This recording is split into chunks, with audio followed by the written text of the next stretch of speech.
Yo, what's going on, everyone? Welcome on into a DFS strategy video for the 2026 3M Open. This is in my backyard in Blaine, Minnesota. That is a northern suburb of the Twin Cities, Minneapolis, St. Paul. I tried to qualify for this tournament. I double bogeyed the last hole to not make it past the pre-qualifier, which is unfortunate because I was 3 under. I had 6 birdies on my scorecard. Man, I've been playing some really good golf. It would have been sweet to be in the field this week, but didn't get it done. That's fine. It's fine. It was a good learning experience. It was my first try, so we'll try again next year. See how well we can do next year. But anyways, yeah, in this video, I'm going to go over the golf course and tournament information, go over pass optimal and GPP winning lineups. Then I'll get into the bucket system and the Marquee Tee Times for this week. We've got Scotty Scheffler at 14,900. I think you guys probably know what I'm about to say. Once we get to like the pass optimal and GPP winning lineups, just don't play him. Like there's no reason to, even if he wins. I mean, I'll go over it in depth, but the too long didn't read version is just don't play him. Although I do have an interesting lineup to create with Scotty in the Minnesota State Open champion, who I met when I played the Minnesota State Open. But I'll get there when it comes to building lineups later on in this video, which is a great segue because I always forget to do this. If you go to my website, SweetSpotDFS.com, go down in the description, click on the link there, and then find yourself to the optimizer. When you're at the optimizer, this page will pop up. And if you want to use the optimizer to build lineups, you'd come here, you'll see this pop-up happen. You enter your email address and then hit request now. And I don't have the optimizer up just yet. Let me pull it up right now and slide it on over. This is what it looks like.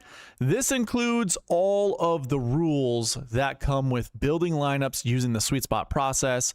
It's already built in, so you don't have to do any manual guesswork or anything. It's got all the bucket combinations, or I should say the criteria here. I'm trying to think of a different word, but I can't think of it. Conditionals, that's what I'm looking for. Bucket conditionals right in here. And again, we'll go over that with the bucket system. And then the rest of the information, the relevant information over here with exposures, all that good stuff. If you would like to use this, again, go to the website, request your optimizer under optimizer. And just a friendly reminder, it takes me seeing the email before I send it out. So if you've requested it and say it's 4 in the morning, chances are I'm sleeping. I have not seen it, and unfortunately, I do not have this automated, so you're going to have to wait till I wake up and send it to you that way. Furthermore, you can also follow along with most of this for free at SweetSpotDFS.com under the cheat sheet. Fantasy Tools cheat sheet. Again, link for the website in the description of this video. Go check it out. And then right down here at the bottom is a older version of the cheat sheet, which is on Google Sheets. If you click here, it'll open up the Google Sheets for you. I do have the bucket system in this Google Sheet, so when we get to the bucket system, you can follow along that way. And then on top of all of this, just some quick reminders. Giveaways. I do monthly and weekly giveaways all the time. So obviously we'll be running the weekly giveaway here shortly. It's $5 cash. If you want to know how to gain an entry into the giveaways, go check out. In the description of this video are so many video links. There's one that shows you how to gain entries. It just takes your participation, it takes you being subscribed, all that good stuff. And then there are other useful videos and tools down below. Another giveaway. Unfortunately, we did not reach 1,000 subscribers by the Open Championship, so we'll continue to try to build more. We'll try to get more people coming to this website, subscribing, or not so much to the website, but to the YouTube channel, subscribing. Once we reach 1,000 subscribers on this channel, I'm giving away $1,000 worth of giveaways. 2 of them in the form of a membership to SweetSpotDFS.com. One is a lifetime membership. The other one is an annual membership. And then I'm giving away 2 $100 cash giveaways. So in order to get into this entry, go to SweetSpotDFS.com, create yourself a free account. Super easy, super simple. First name, last name, username, and a password, and an email address. That's it. And then once we reach 1,000 subscribers, I will pull all of the email addresses, and then we'll run that giveaway using that distribution list. Now, I have to say this too, because I've noticed this. Some people cancel their membership. Now, one thing I would suggest doing instead of canceling is changing your membership from a paying membership to a free membership. If you cancel it, you remove your email address from this distribution list.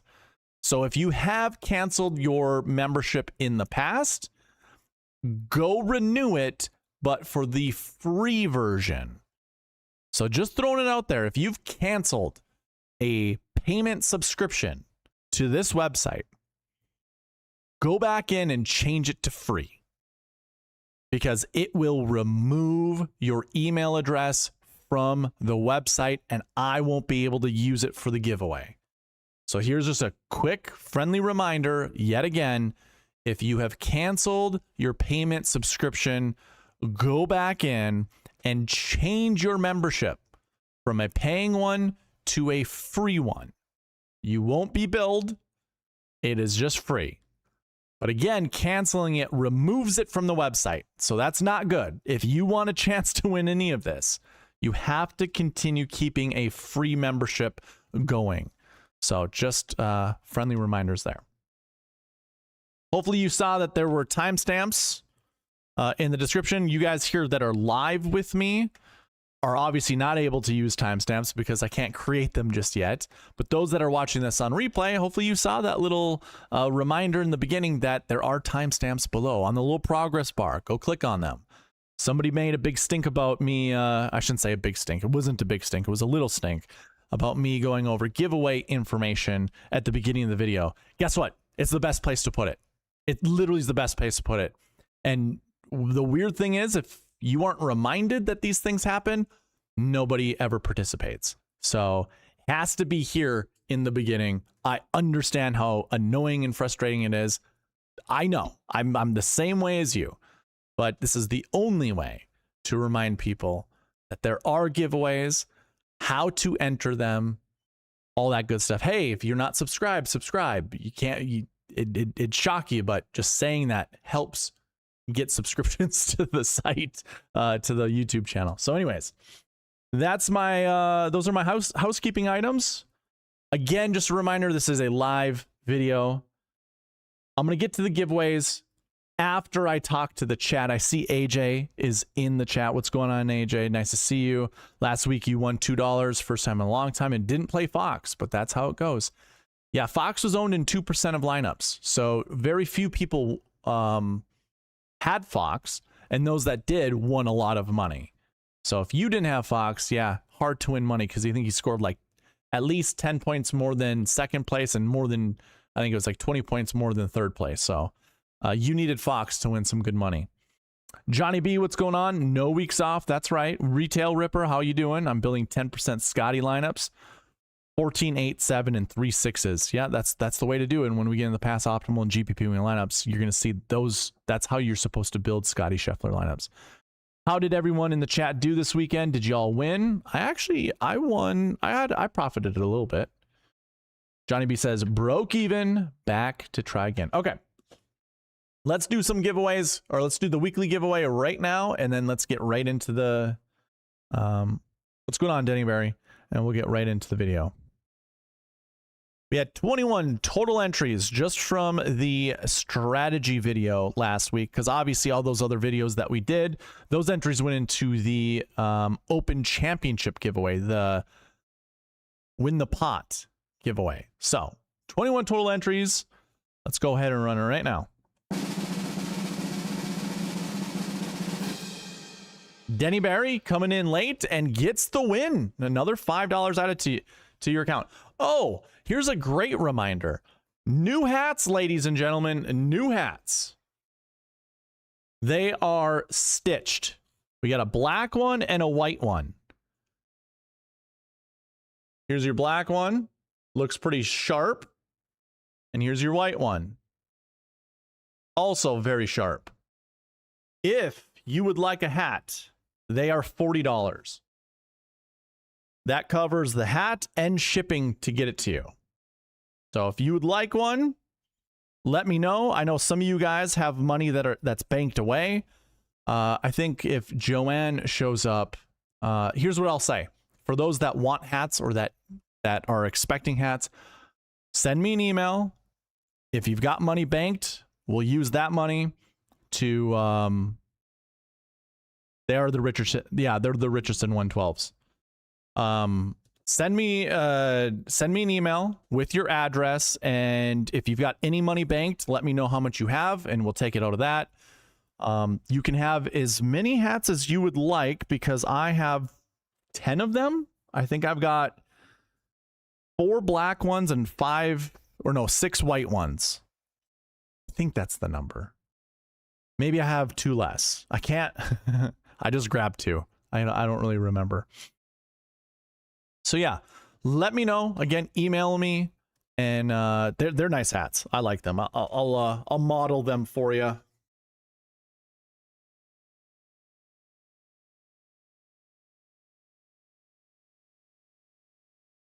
The black one.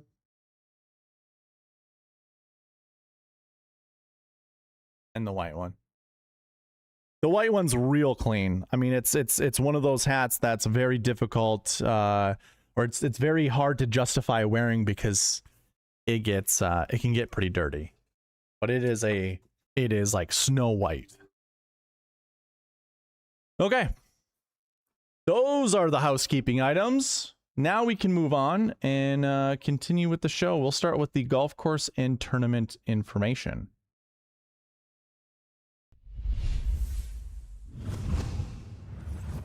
All right, we'll start here with the tournament information.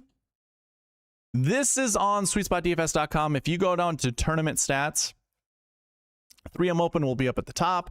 And here you're just going to get a summary of information for the tournament.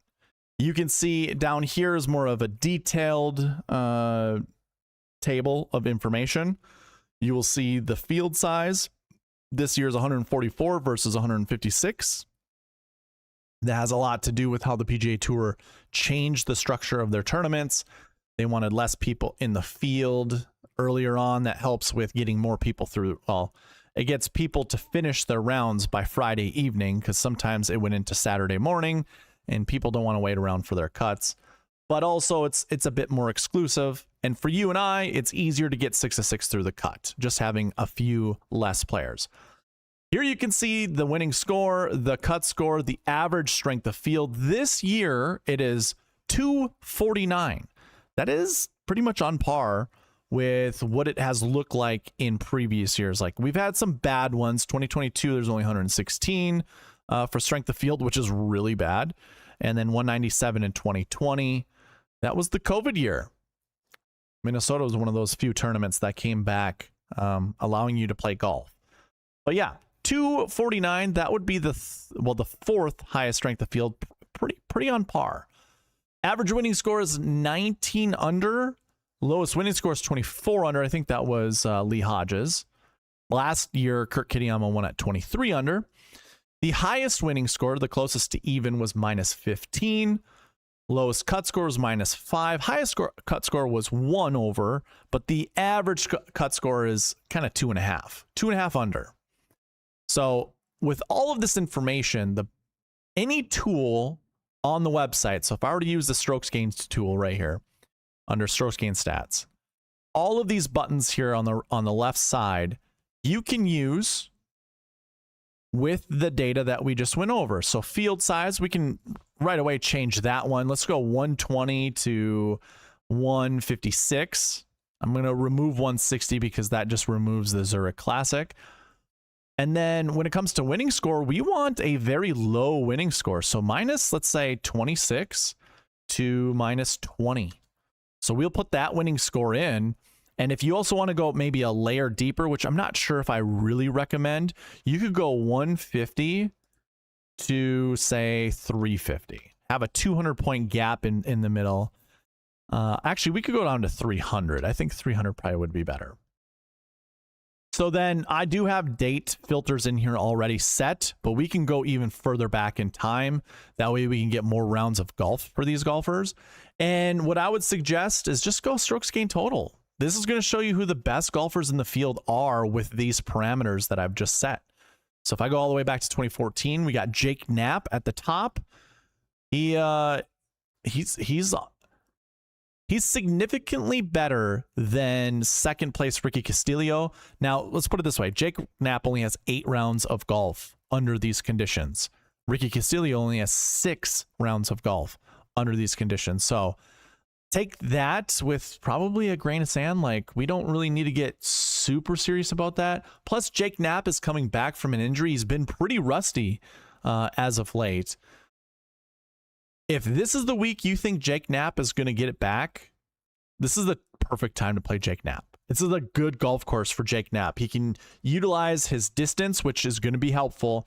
You do have to stay away from the water, which there are a lot of. I mean, it plays right into the fact that Minnesota is the land of 10,000 lakes.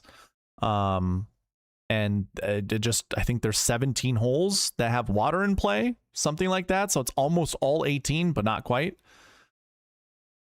Anyways, yeah, if you like Jake Knapp, there you go. Otherwise, it's Ricky Castillo, William Mao, Scotty Scheffler at 14,900, Tom Kim, Taylor Moore, Tony Finau, Mac Meisner, Lucas Glover, and Hideki Matsuyama. So very interesting who's who of golf at the top here. Now, again, you can use whatever filters you want. Maybe you don't quite like the winning score. You can clear that selection and we just use the strength of field conditions, and there you have Scotty Scheffler at the top, Tony Finau, Castillo, Kitayama, Day, Sung J M, Nick Dunlap, Tom Kim, Matsuyama, William Mao. So you get some of the same golfers when we kind of remove that condition.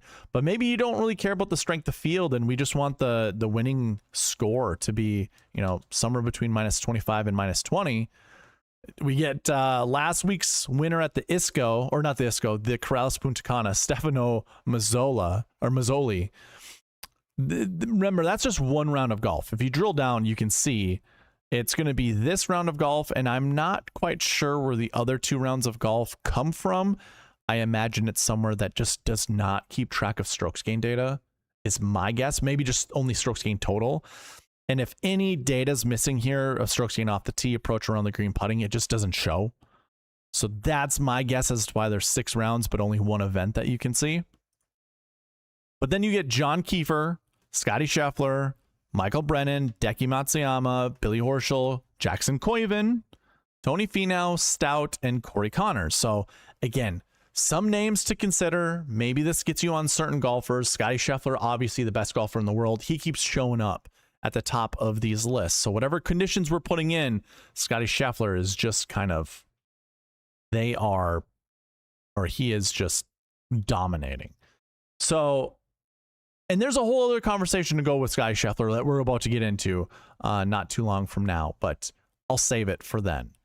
So yeah, I would just recommend coming to the site, the strokes gain stats, putting in whatever filters you want from the tournament stats that you see here, and finding your best golfers. Now, when it comes to the golf course, this is TPC Twin Cities. Like I said, I think there's, okay, so I have 15 holes where water's in play, not 17. My bad. I over-exaggerated a little bit, a little excited. But I will say this, being accurate this week is going to be very important. That has its own can of worms. Like, we can see that most golfers that come here, let's do this. So if I go to the strokes gain stats page and I hit the clear all filters and we just put in the 3M Open, we can see how these golfers performed at this event down here in the details here. So the little detail box that we have down here, you can see how the golfers ended up performing to get to their positions. So this very Kurt Kitayama last year, 9.65 strokes on approach, 1.71 off the tee. Then you have someone like Sam Stevens, who basically barely gained off the tee, barely gained on approach, but gained around the green and putting. Then you get David Lipsky, who's pretty much equal across the board. This is golf, ladies and gentlemen. There really isn't one stat or another that really outperforms. Really, I mean, approach, basically ball striking is where you want to be on any given week. But like there's Alex Noren down here, gaining off the tee, losing on approach, but gaining 10 strokes putting. Obviously, making putts matter. If you're not making putts, you want to hit it close, like Wyndham Clark, positive 9.5 strokes approach. Negative off the tee, not very good around the green or putting, but still in the positive, so that's pretty good. You can do it many different ways. Here's one thing I added to the lead in stats page. So if you come to Fantasy Stats, lead in stats, these are the stats these golfers had leading into this tournament. Recent form tab has its own thing. It's just looking at results, the last 7 weeks of results. If you wanted to use the strokes gain stats, like we're doing right now, I have this sorted by approach. My bad. I didn't know that that's how that defaulted. I'll have to change that when I get off the stream. Doesn't matter. We sort by finish, and maybe we go into the filter here. Again, all these buttons here are filters, and we just look at, say, top 10 finishers. Here you have it. These are their stats heading into the event. I added this row of summary boxes. All that this means, it is counting how many golfers are inside the top 10, because I put that conditional right here under finish. I moved it from 1 to 85 to 1 to 10. So we're only looking at the top 10 from last year. It's showing 11 golfers. 7 of them have positive strokes gain off the tee heading into the event. That's a big deal, heading into the event, because most of you guys, most of your content creators are basically doing two things, and I think they're doing it wrong. They're looking at how golfers perform at this event every single year, and then they're comparing them to their lead-in data coming into this event. That's not a one-for-one. That is not a one-for-one. One is looking at the results of the tournament, and then the other one is looking at the current field and their stats coming into the tournament. And they're trying to mesh them together. That's not how you do a one-for-one analysis. That's I don't know. It's weird when people do it that way. When you come here and you look at lead-in stats, you can see the summary of these golfers. Now, 2025, all of the golfers that were inside the top 10, 7 out of 11 had positive off the tee stats. 2 out of 11 had positive approach stats. 7 of them had positive positive around the green. 8 had positive putting. Again, look at the stats here. If you sort, you can see and you can count them. 1, 2, 3, 4, 5, 6, 7, 8 golfers with positive putting. Noren coming in with basically break even. Same with Goddard, and same with Noah Goodwin. That's pretty much break even, because when you go to Matt Wallace and you see negative 0.032, that's pretty much break even as well. But these two golfers, with the winner and third place, had considerable negative putting stats coming into the event. So I thought this was a nice little addition. Byron has been asking me to put ball striking stats in here as well. And look at that. 4 out of 11 golfers had positive ball striking stats. This is the last 12 months. Strokes gain last year's the last 12 months heading into this event. If you wanted to go strokes gain last week, this isn't going to change up here, because this is just, and maybe that's why I need to change. I should probably change that. If you click this button, this will change. You can look at the strokes gain last week, but these stats won't update. So just throwing that out there. So 2025, Strokes gained off the tee, more important than strokes gained approach. Strokes gained putting, or just short game, is much better than the other stats. If we go to 2024, it kind of changes just a little bit, but we still have 8 golfers with positive off the tee stats, 7 with positive approach, 6 with positive around the green, 6 with positive putting. Go to 2023. Again, lead-in data, guys. This is their lead-in data. We're looking at the last 12 weeks heading into this event. Now in 2023, it flips. There are more approach golfers that have positive approach than positive off the tee, but still that number of positive off the tee is 7. 7. If you look, there's 8, there's 7. Go to 2022, drops to 6. 10 golfers, 6. So it's like a 60% rate pretty much. 2021, we've got 7 positive off the tee guys. 2020, 4. Okay, so that one dropped pretty bad. But this is where we have to take into account. Here's 2020.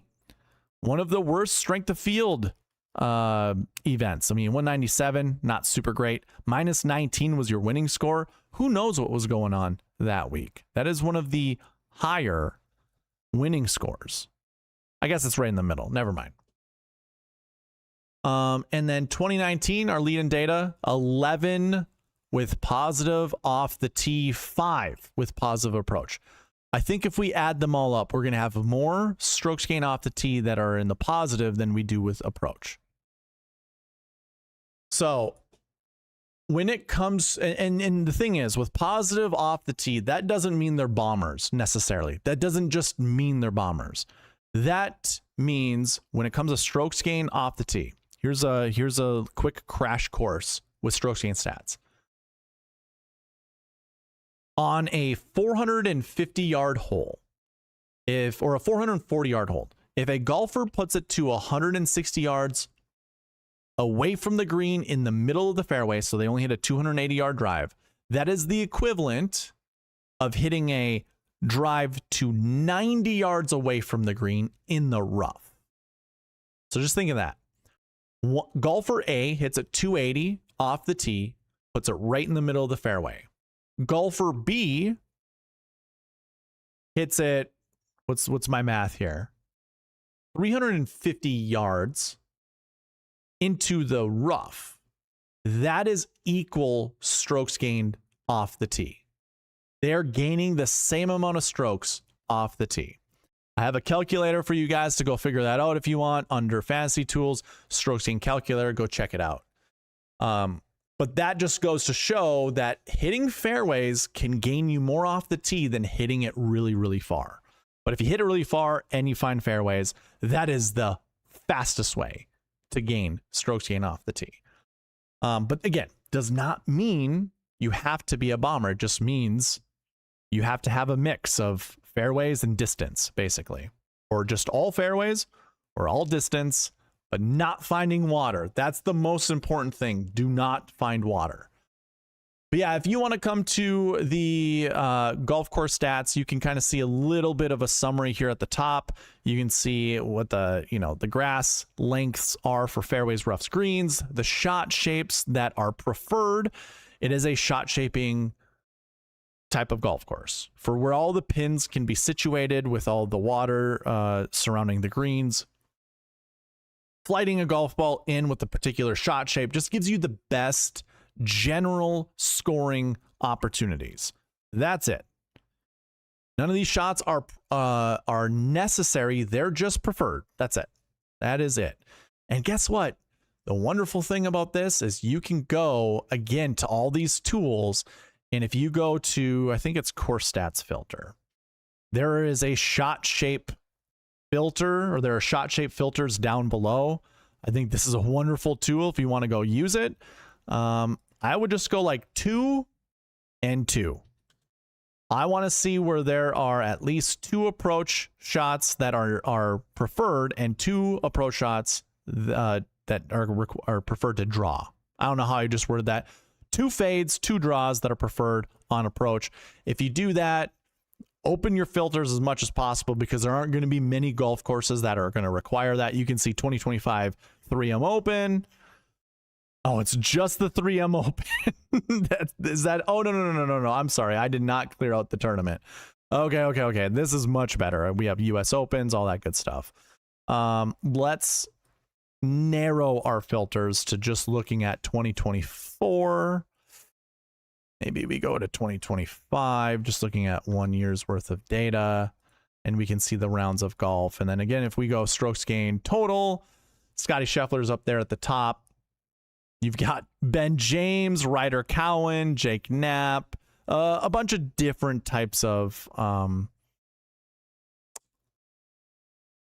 a different amount of rounds. But let's change this to like 7-5 2025. There we go. The rounds drop considerably, but you still have some of the same guys at the top. I mean, Jackson Coivin's up there. That's pretty cool. Max Homa, Gary Woodland, Mac Meisner. Mac Meisner's pretty high in my model when we get there. Mav McNeely. Good stuff there. Jake Knapp. Jake Knapp is at the top again. Another good reason, or another reason to play Jake Knapp this week. Okay. So I think that's where I'm going to leave you with golf course and tournament information. Again, everything on this website is just data points. They're just data points to use for filters on the other tools. That's how I would use them. Just the way that I showed you guys how to do that.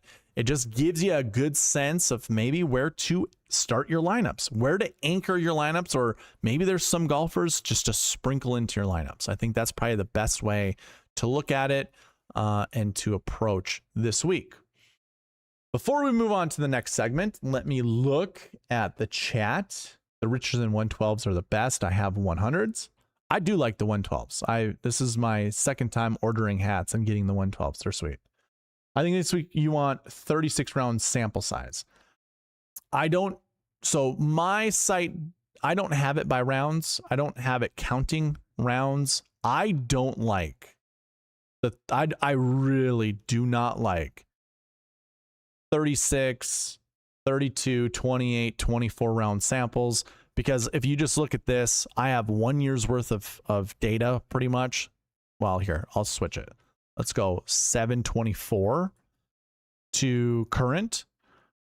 And you can see all the golfers have just different. Jake Knapp, there's your 32 round baseline. It's going back 1 full year. That would not be good per se if we're just looking at 32, because Scotty Scheffler's 32 rounds would have been in the last 2 months, whereas Jake Knapp's is in the last year. You know, Gary Woodland is almost at 36 rounds. That sounds, I don't know. I like using a time frame. Time frame to me is way more consistent, way more, even if there's golfers with more rounds of golf, that's fine. I like using a time frame more than I like to use rounds. Just my preference, that's all. Water avoidance will be a thing. Yep. 175 to 225 on approach is needed on this course. Yeah, that is true. How are we feeling, ladies and gentlemen? What's going on, Logan? This week was very profitable for me, like finishing well above my margin because basically every one of my lineups cashed. But if I had it ended Thursday, I would have been rich. I'm not saying any of you had Fox, but hopefully some of you were really in the top 20 this week. I made a profit, but not a lot. Not a lot. Eric is a great guy. He does not like maple syrup. He wears dark colored clothes. He is a fan of education. Can you not tell by the glasses? All that being said, like and Jesus Christ. I like time frame because I see the grinders. Yeah. That is an interesting thing. Who says I don't like maple syrup? What are you talking about, pal? He wears dark colored clothes. Most of the time I do, yeah, because that's where all my SweetSpot DFS clothes are in. They're dark colors. But if I'm out on the golf course, I'm wearing light colors. I wore white. I've worn white to all of my tournaments. I wear white on just about anytime I can. And that's also to beat the heat, because dark colors with how hot it's been, not great. Coco loves maple syrup. Coco who? I don't know who you're talking about. Okay. Let's move on. Whatever you say, Logan. Let's move on to pass optimal and GPP winning lineups. All right. I'm going to actually go back to the cheat sheet and show you $14,900 Scotty Scheffler. $14,900 Scotty Scheffler. Here's the first thing I would do, ladies and gentlemen. Go to the historic salary builds page, historic salary builds. Under the crosshair, if you select this salary right here and you go 14,500 to 15,500, this will look at every event where there was a golfer that was above $14,500. And then what I would do is select all the tournaments and then type in tour to remove the tour championship because I don't want to see the tour championship. Okay, here's a telling sign. This is basically any time that Scotty Scheffler's been in the field that's been over $14,000. Now we can see what lineups have been successful. We don't have a very large sample size because this literally just started happening this year. 15 total lineups. Now, for those new to the channel, I keep track of 3 different lineups: GPP winning lineup, optimal lineup, and sweet spot optimal. All 3 of these lineups are guaranteed to win you a lot of money. Sometimes the optimal lineup is a bit unrealistic. That's where the sweet spot optimal comes into play. And the sweet spot optimal is going to be $49,600 of the salary and above. I did change it last week at the Open to $49,500 because that lineup was just considerably better than the $49,600 lineup, the best $49,600 lineup I could create. And I think I'm going to start doing that when there's a 5K range. I think I'm going to drop that minimum price to like $49,500, maybe even $49,400, because of just the likelihood of lower price golfers being successful and the accumulation of their salaries being very low, like 40 in the low 49,000 range. It's just ridiculous. I hope DraftKings changes it. I hate the 5K range. You all know that. Anyways, here you can see the most common lineup build is a 998-776. That means, so there's that one, and then there are 5 records of that salary build. There are 2 records of a 988-776. That's 7 total lineups that do not start with a 10K golfer, meaning they do not start with Scotty Scheffler. There are only 15. The top 2 start with a 9K golfer, but we also have an 8K golfer down here, or it starts with an 8K, a 9K, and a 9K. We can even filter down if we want a more realistic lineup. I would come down to this historic salary filters and put in 49. Let's just go 49.4. 49.4 and above. Now we have 3, 4, 5 out of 9 lineups that start in the 9K range. And then we have 4 that start in the 10K range. If we go down here, we can see what those lineups look like. 2026 US Open, 14,900. But guess what, ladies and gentlemen? There was a 5K range that week. 5K range. If I want to get rid of the 5K range, here's what we do. We come down here and we change.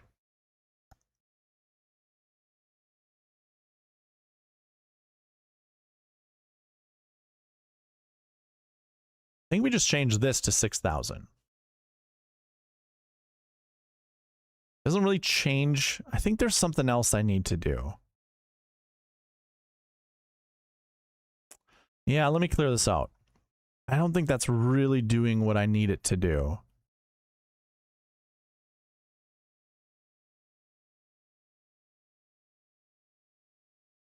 Yeah, it doesn't really do what I need it to do. But basically, what I'd want to do is try to ignore any event that had a 5K range in it. How would I change that? I felt like there was a way I could do that. This is just looking at all of the lineups that I have kept track of and just removing any of them that have a price, the lowest price golfer less than 6,000. But if you look right here in the summary box, there are no $5,000 golfers here. If I go, okay, let's go to the 2026 US Open. If I go to this page, which is the pass optimal and GPP winning lineups, and we just type in U.S, we find in the US Open, go to 2026, and the lineups that we were looking at, Sweet Spot Optimal and GPP winning lineup. We need to start with the GPP winner. You can see here it's got Scotty Scheffler 14.9, but look at the quality of golfers that are in this lineup. $7,800 Wyndham Clark, $7,700 Sam Burns, $7,100 Jordan Spieth, $6,200 Keith Mitchell, and $6,200 Tom Kim. Now, if I remove the GPP winner and I sort the salaries from bottom to highest, we have a 5K range. I would much rather just ignore the 5K range. So when there is a 5K range, because this week we don't have one. So I can tell you right now, the US Open 2026 had a 5K range. You remove that, there are 0 successful Scotty Scheffler lineups that have been recorded when he is $14,500 or higher. What I mean by successful is you don't find them in the GPP winning lineup, you don't find them in the optimal lineup, and you don't find them in the Sweet Spot Optimal. It's not to say he's not going to play well. But if I were to go back to the lead-in stats, this will show us price tags of these golfers as well. If we're just looking at the top 10, how many 6K golfers do you see? Maybe that's what I need to do, another summary of how many counts that there are of 6K golfers. Actually, I can go ahead and put into here salary range. Why don't we look? 6,900. Let's go 0 to 6,900. So there are only 3. There were only 3. $6,800 David Lipsky, $6,600 Takumi Kanaya, and $6,200 Noah Goodwin in 2025. Good luck. Seriously, good luck picking those 3 golfers together. That is a parlay that you have to make with your Scotty Scheffler lineups. Do you want to see who all the 6K golfers were in 2025? We can go ahead and put the salary range from 0 to 6,900. And why don't we go 6,900 down? Just look at these guys. Look at the top. Most of you guys are going to select from $6,800 and up, basically. One guy, $6,800 and up, finished inside the top 10.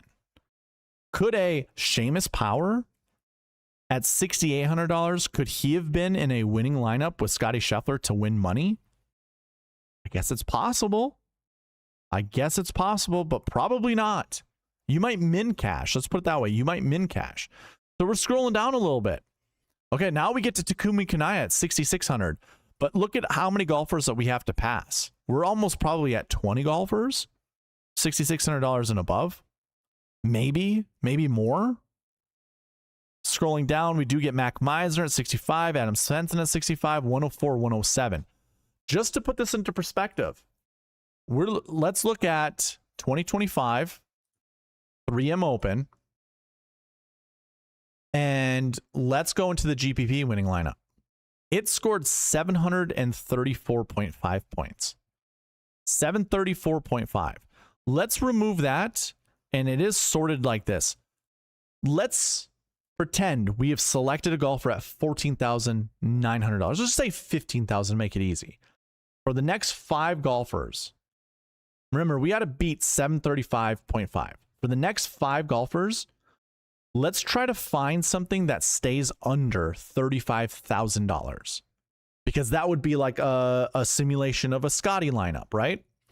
So Sam Stevens seems safe at 75. Lipsky seems safe at 70 or 68. Takumi Kanaya at 66. Noah Goodwin at 62. That's only 4 golfers, and I have some play. I can get someone almost all the way up to 8,000. I could go with Matt Wallace, 34.7. So if we add Scotty Scheffler to this one scores 613. So Scotty Scheffler would have to score 120 points in order for us to sniff first place. Now, don't get me wrong, Scotty Scheffler's probably going to win this event, but here's where I would almost disagree. I think Scotty Scheffler has to win this event because, I mean, like 120 points. So we have Jake Knapp that finished 3rd at 126.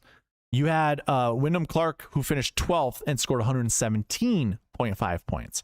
But basically nobody else sniffed 120 points except for Knapp and Wyndham Clark, besides first place Kitayama, It's just those three outside of the golfers I've already selected. So you would have to get those 5 golfers correct. You have to have Lipsky. You have to have Kanaya. You have to have Goodwin. Maybe you can sub in Taylor Montgomery, but he only scored 96 points. That is 8 points less than Noah Goodwin. That is, what is that? 17 points less than Takumi Kanaya. I doubt you could put a Scotty Scheffler. Like, Scotty Scheffler's outcome has to be a win. Has to be a win. Or a second or a third. He has to make a lot of birdies. That is probably tougher for Scotty Scheffler to do than for him to grind out pars at a major championship. Just throwing that out there. If the scoring conditions were tougher, it would be easier to justify putting Scotty Scheffler in your lineups. I'm just looking at 2025. If we were to go back, let's say 2024, if we're only looking at the 6K range, Smalley finished 12th. That's not good at 69. Actually, here, let's go with the finishes from top to bottom. We did have 3 golfers yet again that finished, inside the top 10. K.H. Lee, Matthew Neesmith, and Matt Kuchar. I mean, decent scores, I suppose. I don't know exactly what that looks like altogether.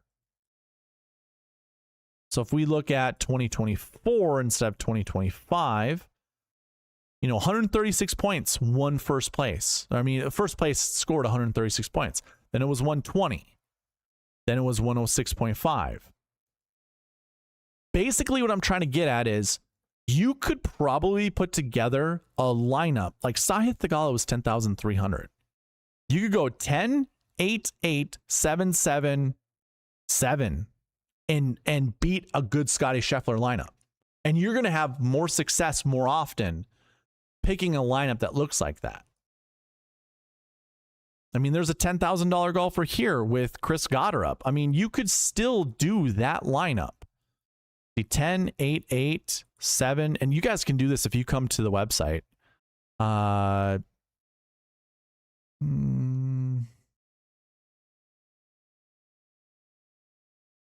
See, that would be a little, oh man, 6,500 or 7,500 is what I'm looking for.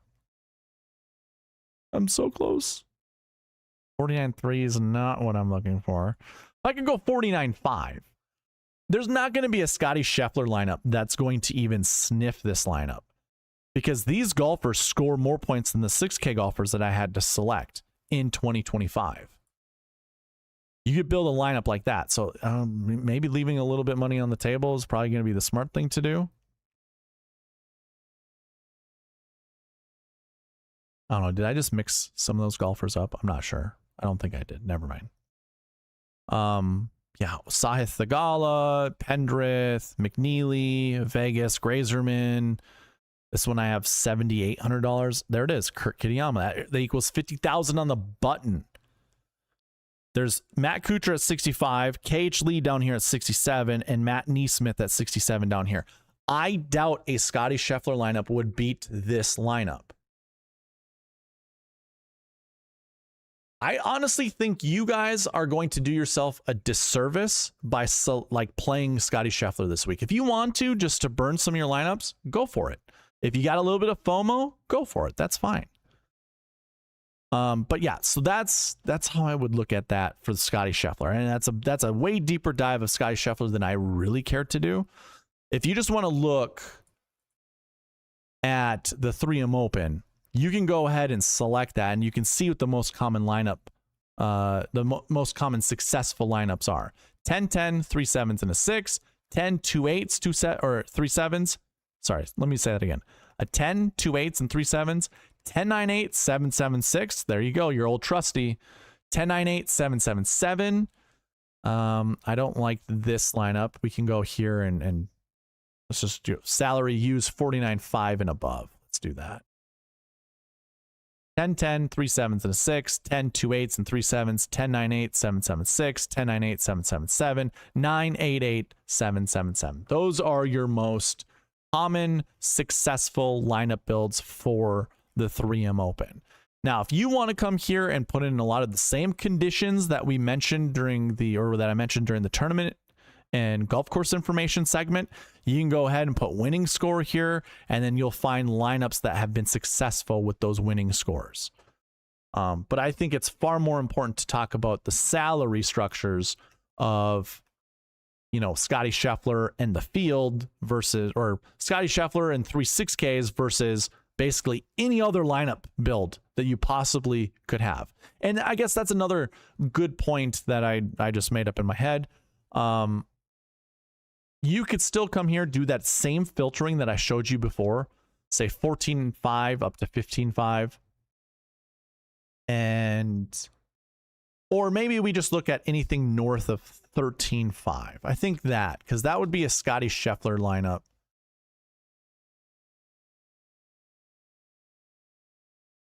Yeah, that's fine. And then if you scroll, if you look into here, actually, let's also put in max out. Let's clear this out. I'm sorry. Let's clear that out. Highest price golfer down here, historic lineup filters. Just put in 14,000. 14,000 to 15,200. And let's select all the tournaments and then remove the Tour Championship. I just don't care to look at that. Now you can see what the most successful Scotty Scheffler lineups would be. 10, 8, 2 7s, 2 6s. You can see the lineups that, you know, basically Scotty Scheffler was a part of and what the minimum salary was for those golfers. Take note of the tournament, the year, and then apply that here into this tool here. I think this tool is probably the best tool to really deep dive these tournaments.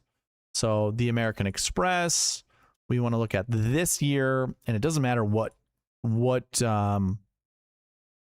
lineup it was, because I think it was all of them. And now you can see what the price tags were: 14.2, 81, 76, 72, 65, 63. So just throwing that out there with, say, Scotty Scheffler. If you get the optimizer, I will have to change this. I'll have to change it to 3 6Ks, and I'll have to also bump this up to 2. But this is what this is going to look like. You just hit run optimizer, and we're going to get the most. Hey, you can go 14.9 into 3 7s and 2 6s. Look at that. Tom Hoagie and Takumi Kanaya. It's not bad. That's not bad. I don't really care for Mackenzie Hughes, but yeah. Gosh, I hate when they do this. I don't know if anybody saw that with DraftKings. They put that little special O for the Scandinavian golfers' names. Let's say no to Mackenzie Hughes. Bring back Tom Hoagie. Yeah, 3 7s, 2 6s. Maybe if I change this to a 1 instead of a 2, we might get an 8K golfer. Nope, now we get 4 7s. Let me try to put an 8K golfer in this lineup. There you go. Scheffler, Meisner, Schmid, McCarthy. Oh, yeah. After this video goes live, if anybody types in Denny McCarthy down in the comment section and Denny McCarthy wins this week, one of you guys will get this golf ball that is signed by Denny McCarthy. Forgot about that. Adam Schenk, $6,100. I had mentioned I have a unique lineup that I'd like to build that includes the Minnesota State Open champion, Muzzy Donahue. I met this guy during my practice round. He was in my group. First time meeting him, didn't know who he was, I honestly didn't even think of him as a good golfer. I did.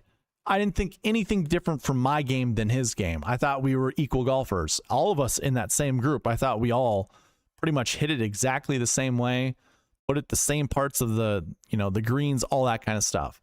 Muzzy's the Minnesota State Open champion. He won at 22 under par. 3 rounds of golf, ladies and gentlemen. 3 rounds of golf. So Muzzy can go low. This will be his first PGA Tour event. So that is going to be very nerve-wracking. I'm not saying he's going to do good, but hey, I have a little bit of sentimental value because I got to meet him. He's a really nice guy. He introduced himself and he's like, "Hi, my name's Muzzy." And I'm like, "What did you say?" He's like, "My name's Muzzy." I go, "Muzzy?" He's like, "Yeah, I mean, my real name is Morgan, but everybody calls me Muzzy." And I was like, "Oh, well, nice to meet you, Muzzy." And then he only played 9 holes left and was like, "Hey, it was a pleasure to meet you. Really hope you do well this week and good luck." It's like, holy shit. Pleasure to meet you. Who, you know, very few people say that kind of stuff. So anyways, a little sentimental value for me. Muzzy Donahue, $6,000. And you can build a lineup like this. I don't want Brian Harmon in my lineup. Screw that. You just ruined that lineup for me, man. Ooh, a lineup like this. There we go. Scheffler, Meisner, Pendrith, Hoagie, Kanaya, Donahue. That works for me. I don't know if I really care that much for Takumi Kanaya. So let me remove that. Very good value in my model. Oh my God, Brandt Snedeker is also good. Oh, I'm going to just kick him out right now. Do not want Brandt Snedeker. Yes. Oh man, minus Bo Hosler. This lineup is fine minus Bo Hosler. But I mean, it could be a tournament where a Bo Hosler does well. I just want one good one that I'm like, I don't want David Lipsky. I don't care that he did well here last year. He's not a golfer that I care to play. Sure, I can get behind this lineup. Scheffler, Meisner, Schmid, Hoagie, Roy, and Donahue. There we go. That's my salute to Muzzy Donahue. Cool. All right, that is going to be it for the pass optimal and GPP winning lineups. Hopefully you got some value out of that. We'll move on here to the bucket system. I think we're going to do a roll call here shortly, but I'm going to check out the chat first because I saw a ton of you guys commenting. So let me check it out. Corey Connors. Corey Connors doesn't like maple syrup, right? Is the lettuce diarrhea in Minnesota? I believe this is a huge cover-up by the junk food companies. What? What? What? I don't know what you're talking about. Logan says, sorry to derail you, but you had to spice up your like and subscriber messaging. I think the man talking about the cocoa and maple syrup is a great combination. Oh my gosh. Logan, I truly believe this is a huge cover-up. I don't even know what you're talking about. Joanne, we got the hats in. Hats are in. Joanne, will you email me your address again? I don't know if you've changed addresses or if it's the same, but if you email it to me, it'll be easier for me to send out those hats to you. And anybody else that's just joining me, the hats are $40. That covers shipping, covers the cost of the hat. Obviously, if you got banked money, let me know. I can send you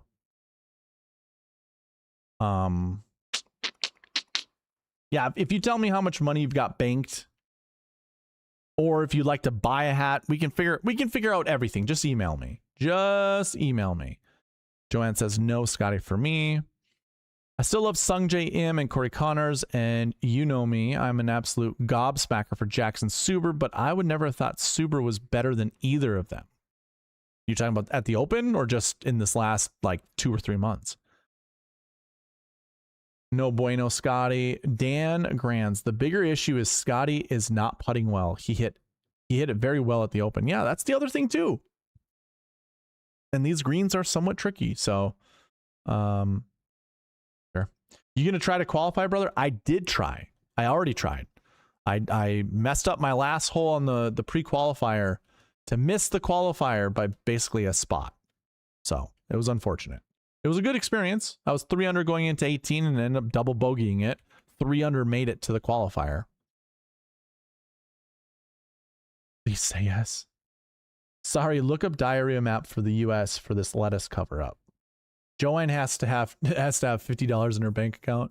She's up there. I think it's well over 100. Or maybe it's 80. I can't remember. It's something like that. What's going on, Ryan? Nice to see you. All right. Here is roll call number 1.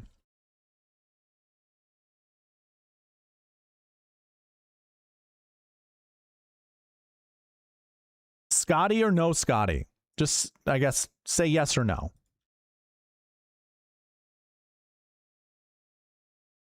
That will be roll call number 1.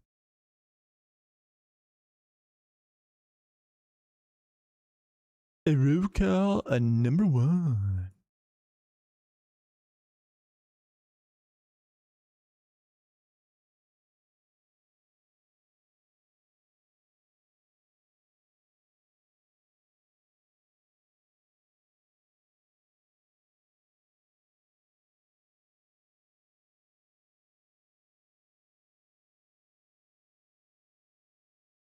AJ Love says no.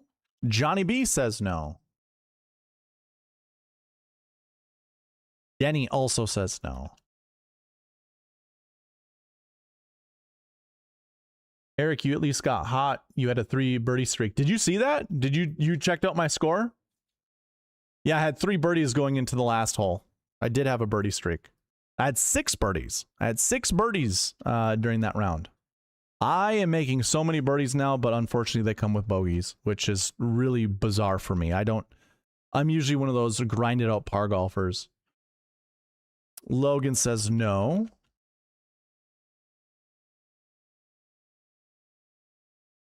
Ryan says hell yeah. I don't think that pertains to Scotty, but we're just going to pretend. Gator did. I don't know what that means. BMAC, say yes or no.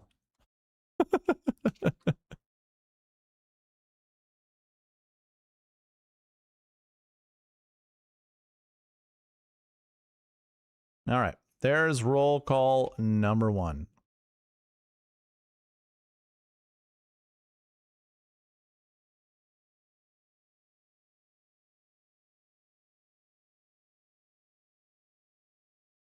Okay. Anybody else that's coming in here? By the way, if you see that text message or the message in the chat of me going roll call number 1 and you didn't hear me talk about roll call number 1 for some time, you're behind. Hit the live button down here. Make sure you hit the live button. That way you'll be pushed all the way to present time. And that way when I ask you some of these questions to get participation, you'll get it. You'll be here for it. Gabe is Gator. That how I know him.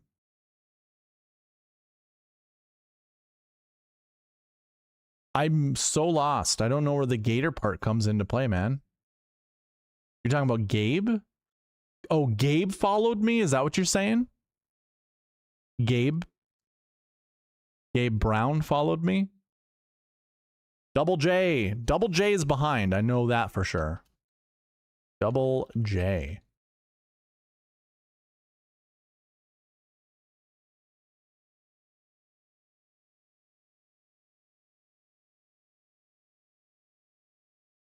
Alrighty, guys. We're going to move into the bucket system. I kind of already went through the buckets on the optimizer. We don't really have to double check where Scotty is and what bucket he represents or anything like that. But we're going to go through each of the buckets kind of quick, then get into the Marquee Tee Times and build some lineups.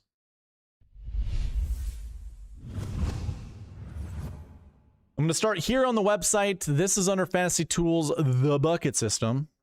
And you can kind of look at a good summary of golfers who do well at this event based off of their finishing positions, whether it's their last year finish, their last week finish, their course history, their recent form, or even if you want to go into the salary buckets. The 7K range dominates this tournament. It just kind of shows you, one, I think how weak the field is. Or how, like, this is 4 golfers. This is how this reads. There's been at least 4 golfers every single year in the 7K range that finish inside the top 10. That's how this reads. 14% of 7K golfers finish inside the top 10. That's 100%. Now, if you want to use the cheat sheet, like the Google sheet, this one right here, remember how to get there. You scroll down on the cheat sheet, go all the way down here, click here.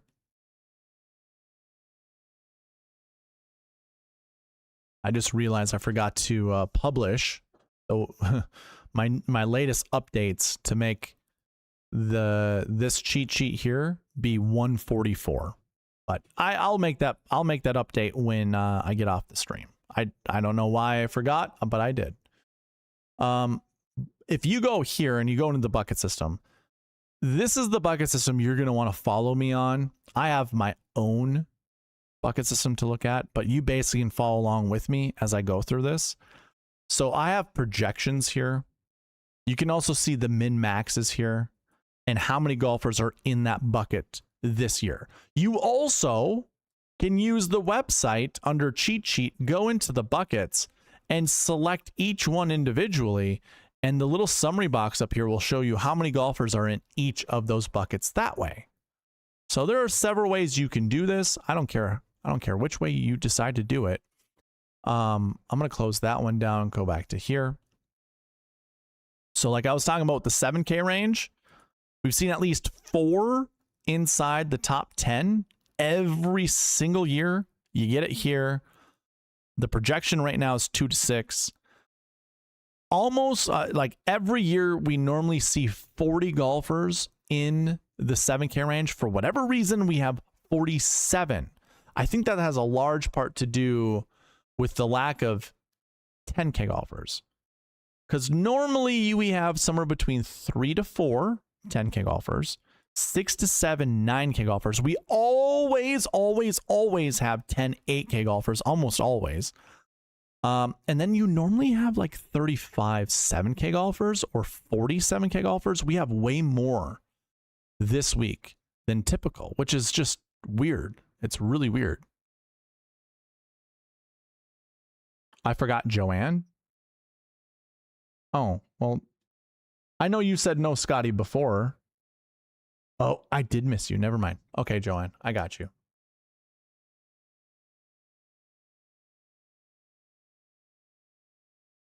Okay.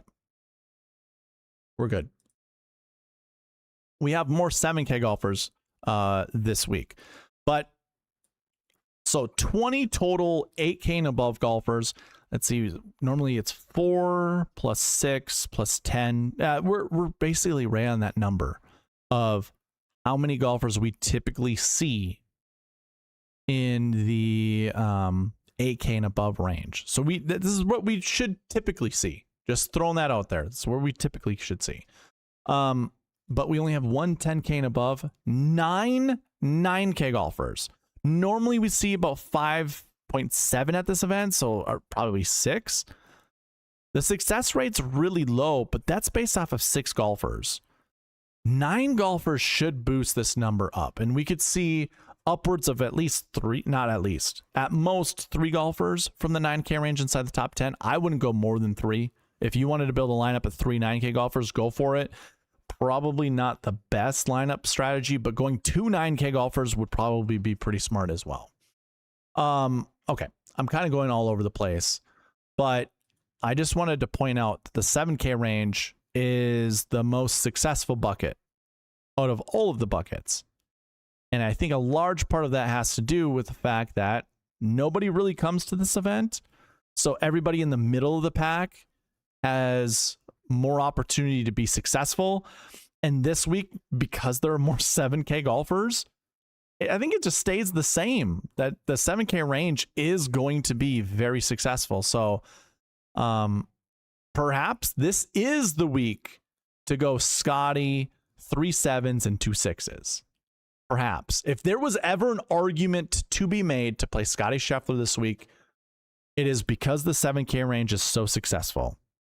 Which is going to be really funny because I might have to eat my words because I posted on Twitter, I think Monday morning, going, what are we doing, DraftKings?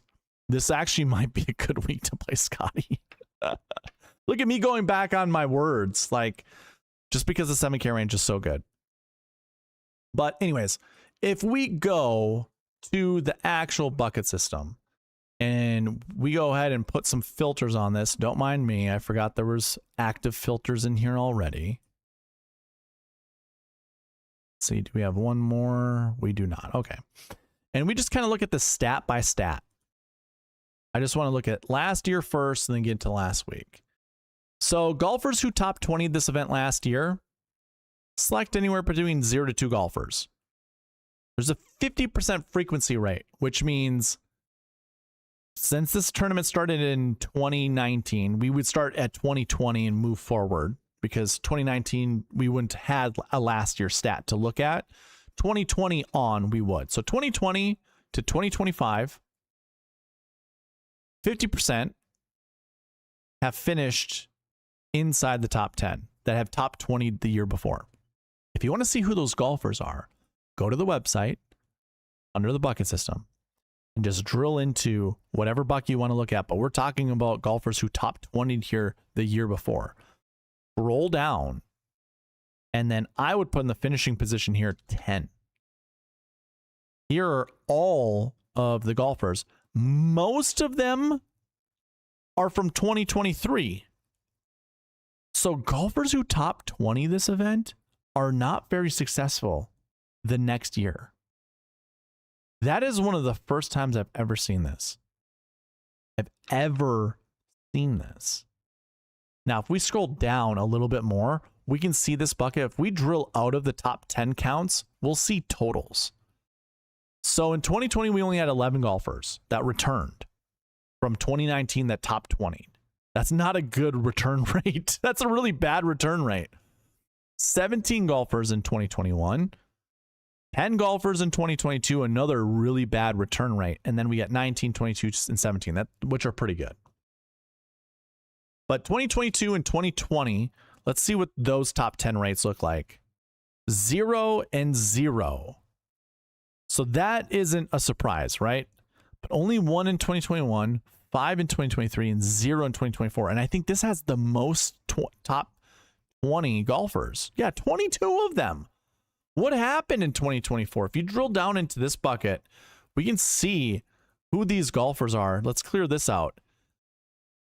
We had Tony Finau in this bucket at 10,500. He finished 12th. Keith Mitchell was also in this bucket. He finished 46th. Actually, I went to this event, now that I think of it. I remember watching Keith Mitchell just blow up. Like, he did play pretty well until the last round, I believe. Hoagie at 88. Poston at 92. Those guys missed the cut. $8,200 Lee Hodges, who had won the year before. That's actually kind of an interesting thing to look at. Past champions. How have they fared? 2025, if we look at this. Oh boy.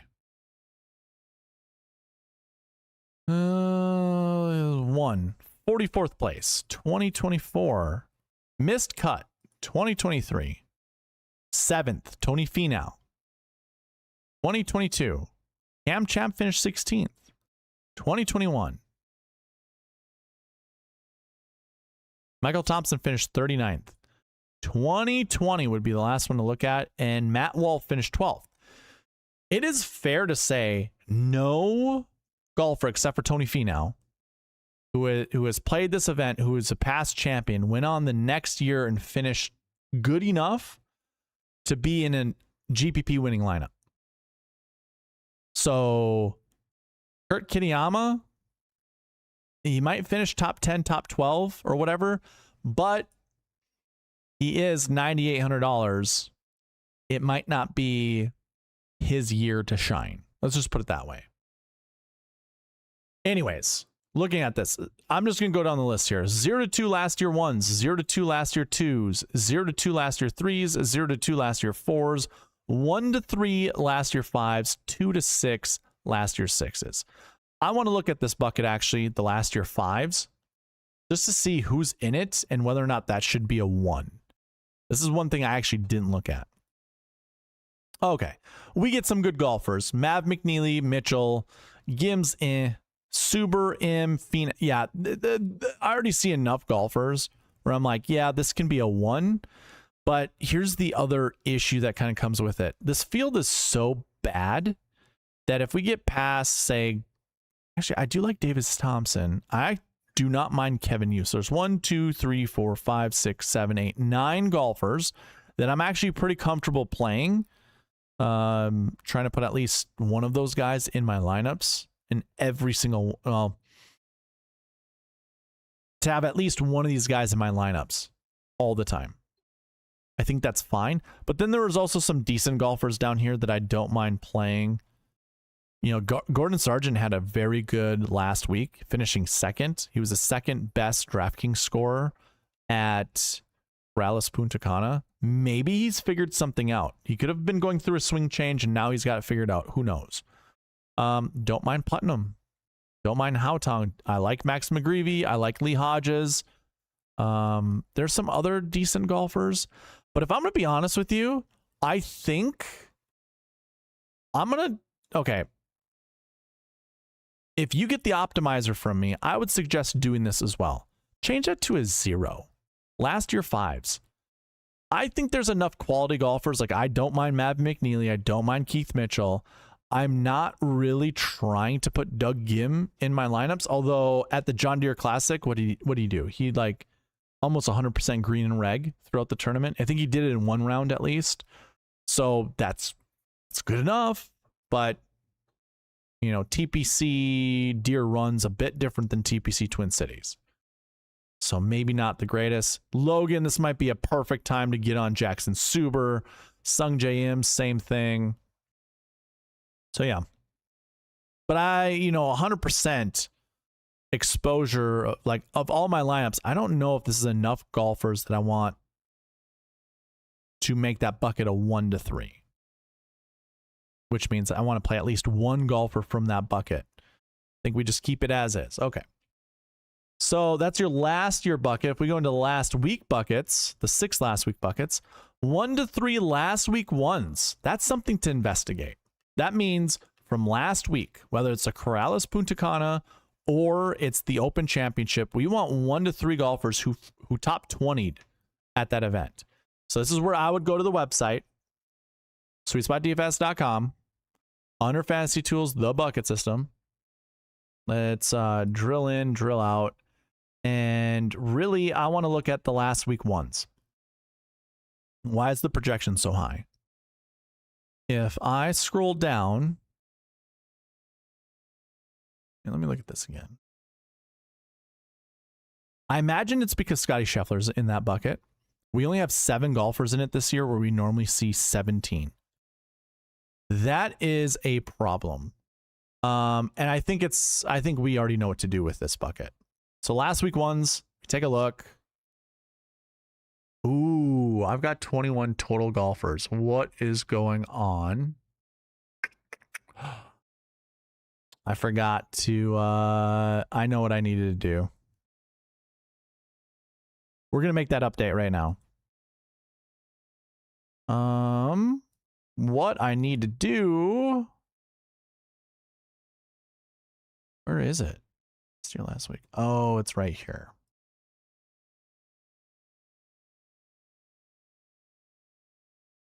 It's in this little section here. So what I'm going to do is I'm going to copy this over. We're going to change that from 2025 to 2026. I know I typed in 24. 2025 to 2026. I will become JJ. HH will become II. Now that's been updated to represent the correct numbers. Okay. Let me clear this out and copy this over to the cheat sheet because I want you guys to have the correct information.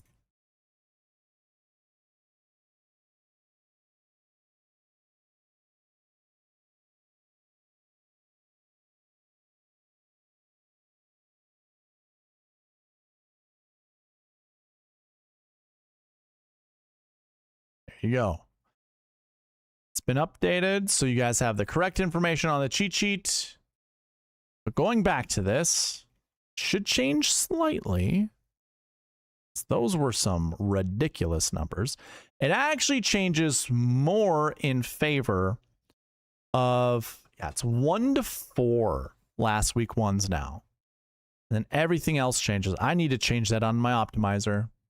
and I'm going to have to change it on your guys' optimizer when I send it to you. Let's see, 1 to 4, 0 to 2, 0 to 2, sure, 0 to 1, yep. 0 to 3, that's going to change to a 1 to 4, it looks like. And instead of a 2 to 6 for the last week's sixes, that's a 1 to 3. That might have to change to a 0 to 3. I think it's going to be a 0 to 3. Okay. So I'll have to make these updates before sending it to you. All right. 1 to 3 last week ones. Let's take a look in the cheat sheet. This cheat sheet. This one right up here. I do already have the bucket set to last week one. We have 21 total golfers. It goes Scheffler. Again, these are golfers who topped 20 last week, whether it was the Corrales Punta Cana or it was the Open Championship. We have Scheffler, Matsuyama, Connors, Im, Jordan L. Smith, Ben James, Rasmus Nørgaard Pearson, Casey Jarvis, Mac Hughes, McGreevy, Boshu, Ewert, Power, Gordon Sargent, Chris Ventura, Nick Dunlap, Aaron Wise, Will Gordon, Luke List, Stefano Mazzoli, and Joe Highsmith. Joe Highsmith finishing 6th. Wow.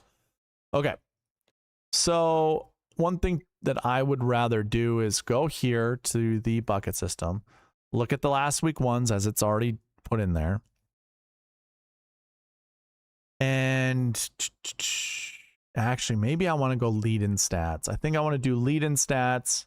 I can go into the buckets. We can choose last week ones. And now we can look at all of the last week ones. Kitayama, Goddard, Clark, and Jesper Svensson. The only issue is not showing us that they play in the Open Championship. I'm pretty sure we can assume Clark played in the Open, Goddard played in the Open, Kitayama played in the Open.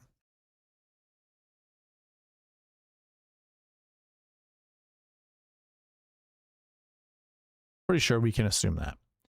2024, Grazerman Penrith. All right, we got to use my spreadsheets. I need to look at past. Yeah, so Grazerman, that was the Barracuda. Here you go, guys.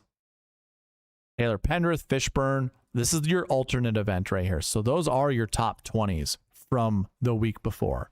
Kurt Kitayama played the Barracuda, not the Open Championship. Goddard did finish 3rd at the Open. Just throwing that out there. 2023. Martin Laird, top 20. Emiliano Grillo finished 6th at the Open. 2022, nobody in the top 20 for the Open or the Barracuda. 2021, you did have Louis Oosthuizen come over here, who finished 3rd at the Open, finished 2nd at the 3M Open. But then it's a bunch of guys that were at the Barbasol. 2020 did not have the Open prior to the tournament, and neither did 2019. So it's basically saying only one guy from the Open is really finishing well at the 3M Open. That leads me to believe, well, first and foremost, I would much rather change this to a 0. Change it to a 0. I'm actually going to change the last week ones to a 3 because Scotty Scheffler is going to be a part of this bucket. And I could see him finishing inside the top 10, but I still don't want to roster him. Still don't want to roster him. So I'm going to change that to a 0 to 3. Now I have a lot of updates to make before I send you guys the optimizer, which is fine. But if there are last week ones we want to play, it's going to be those that played at, what am I thinking of? The Corrales Punta Cana. And one way, if you guys are like, well, how do I figure out who those golfers are? I would come to this page right here, Strokes Gained Stats page. Actually, you could also go to the round by round stats. You can find this information there. And basically down here, you can see who the golfers are in the Open Championship. Here's the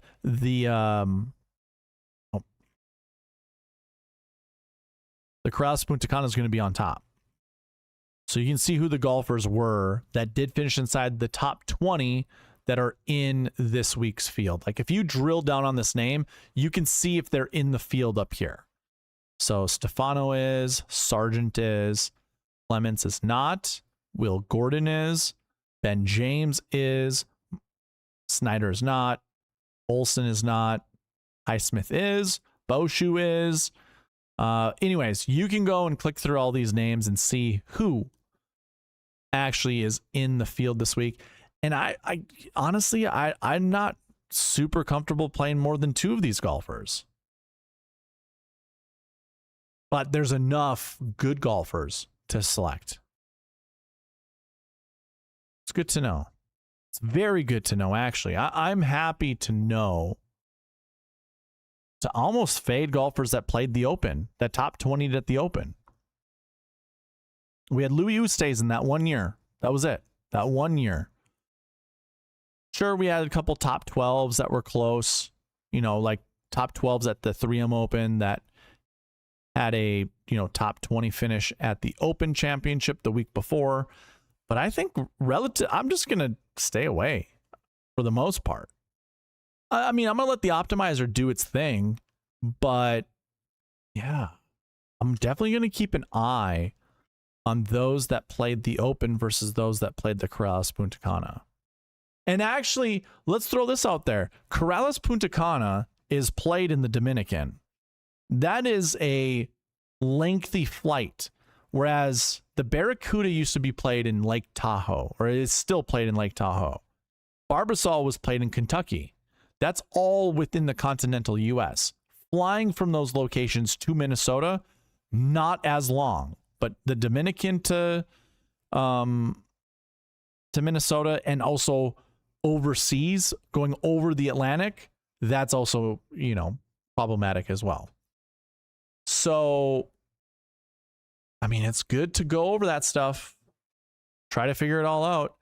Basically, we can, let's see, who are the handful of golfers we know played the Open? Scheffler, Matsuyama, Connors, Im, Jordan Smith, Rasmus Nørgaard Pearson, Casey Jarvis. And that's it. It's just those golfers. I mean, if I'm wrong, let me know, but I don't think I am. I think it's Jarvis, Nørgaard Peterson, Smith, Im, Connors, Matsuyama, Scheffler. Ben James played at the Corrales, and then Mackenzie Hughes on down played at the Corrales. Those guys are all fair game.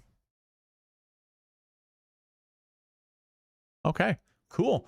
Let's look a little bit further into all of this.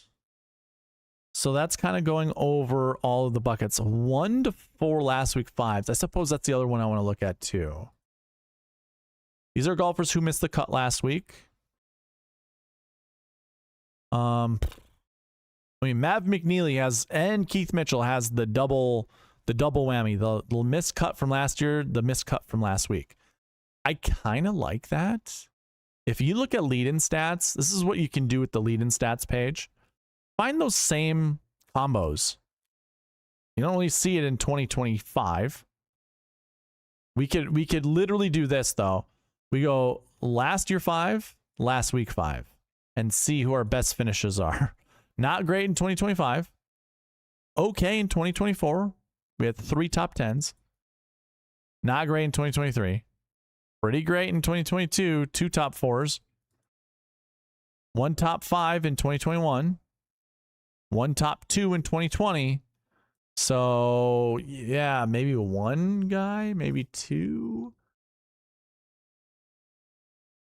Oof. The higher price, the better, is what I'm seeing right now.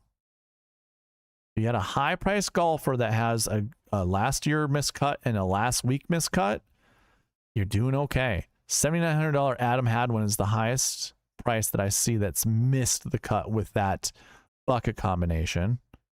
Everybody else is in the 6K range. Sahith Theegala, 2023, $8,700. He missed the cut. That's not good to see. 2022.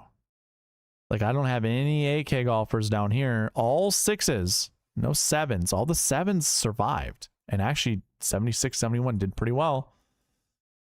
$6,800 Keith Mitchell. I don't have a 10K golfer or an 8K. They're all in the 6K range down here again. 2020. $8,700 Doc Redman missed the cut. So I guess it is worth mentioning. Probably be careful.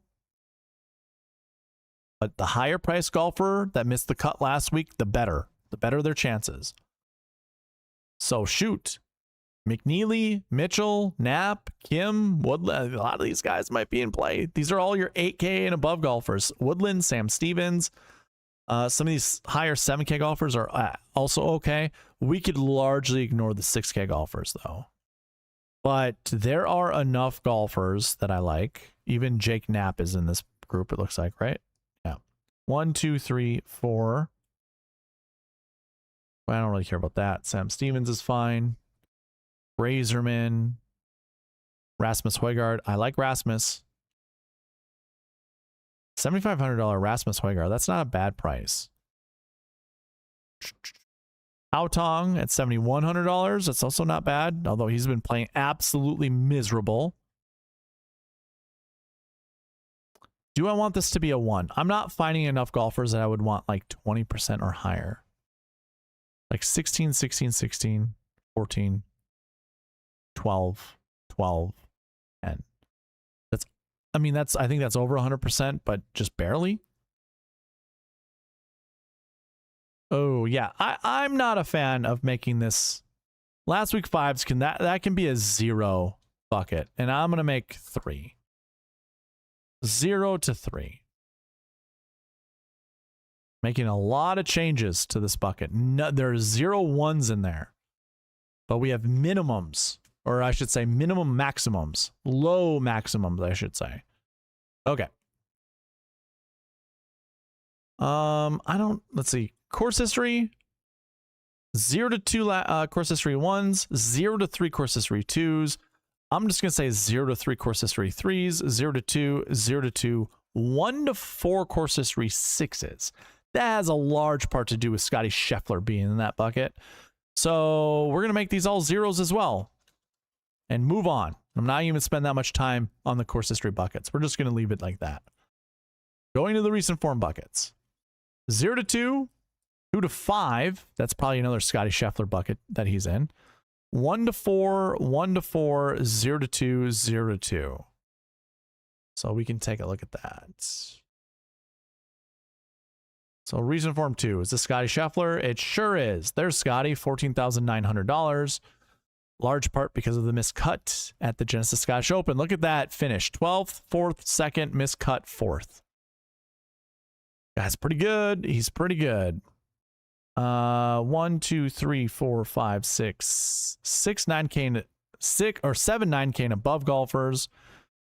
7, 8, 9, 10 8K and above golfers.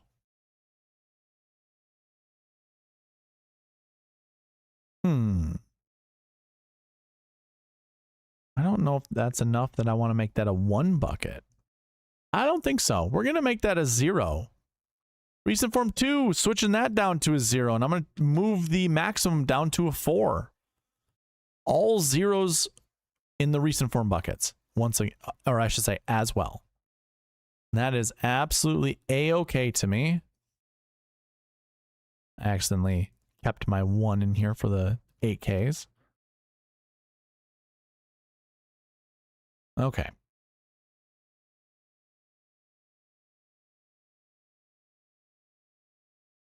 I'm going to move on to, well, strokes gained bucket. That's basically going to be the last one. 0 to 2, 1 to 4, 1 to 3, 1 to 3. I think I have these at 0 to 3, 0 to 3. Yeah, right here. 0 to 3, 0 to 3. That works for me.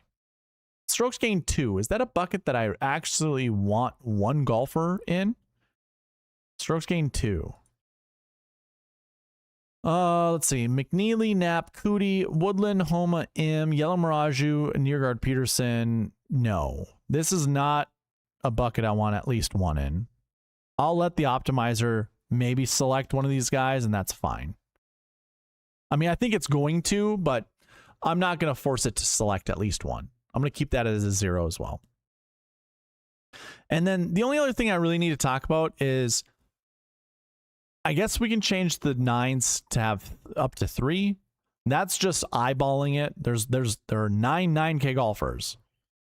And then the 7Ks, it's a 2 to 6 projection. If I go into the salaries, 2 to 6, and it's a high 2.80. 2 to 6. We've seen 2 to 3 in the optimal lineup every single year. 2 to 7 inside the top 5. And we have more golfers in that 7K bucket this week than we have in previous years. I'm just going to change it to 2. That's fine. We'll change it to 2. And keep it right there. So we're set. All the buckets are set.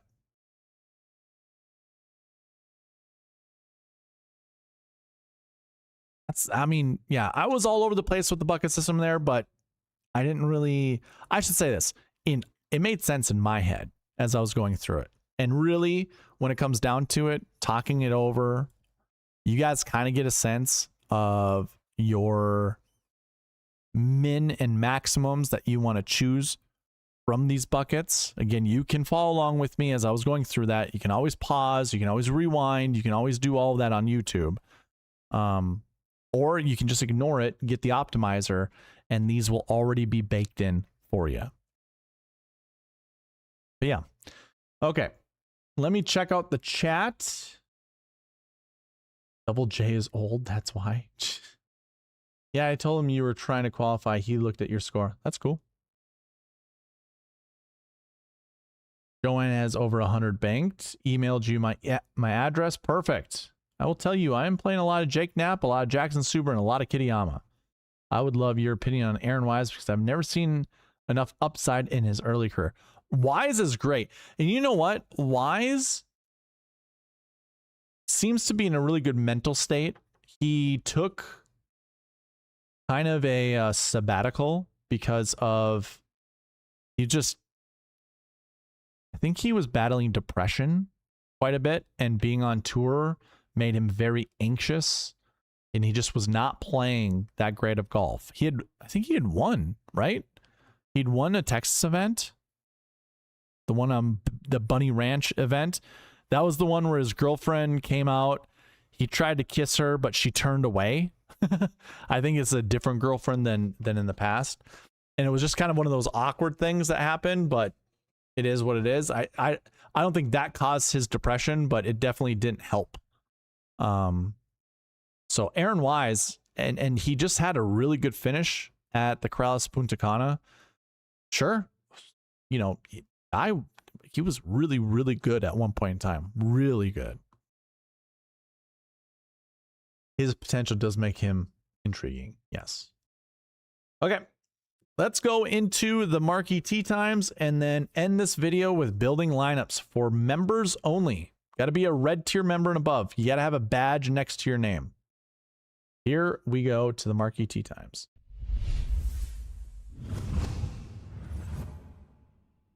Okay. If you want to follow along with me, you got to go to the cheat sheet.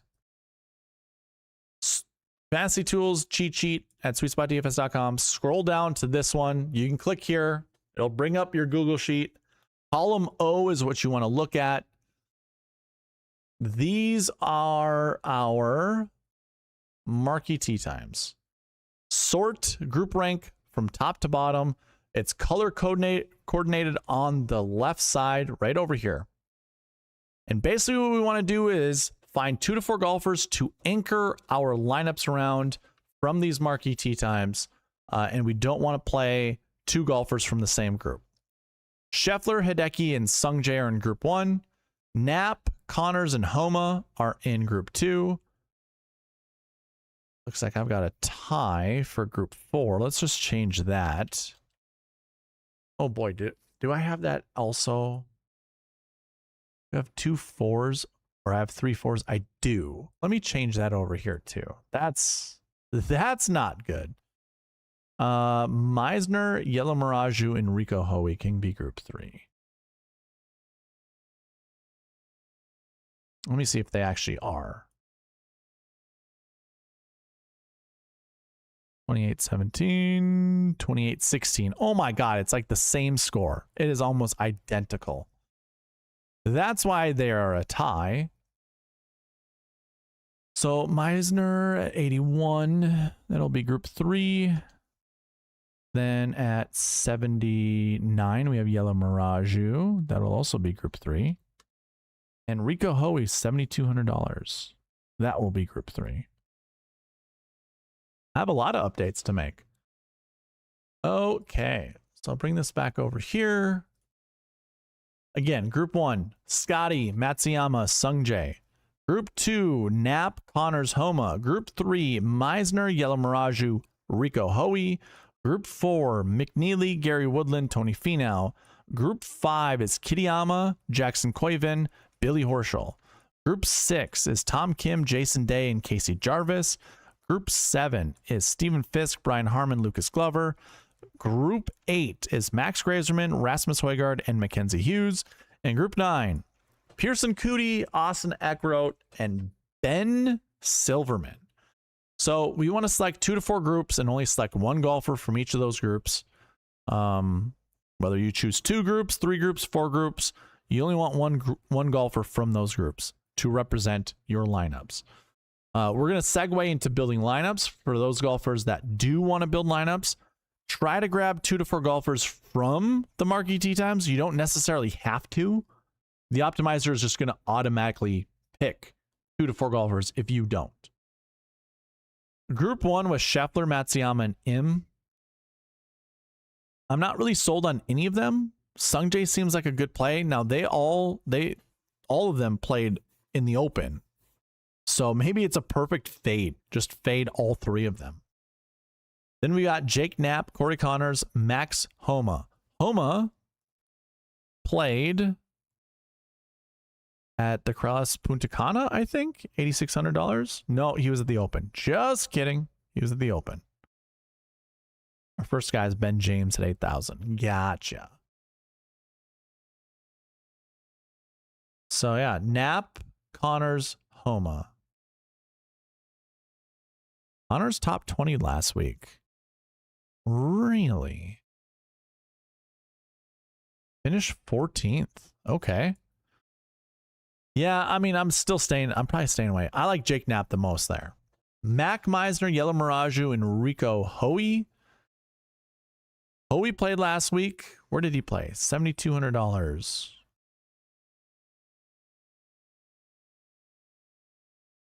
He played Cross Punta Cana and did not play well whatsoever.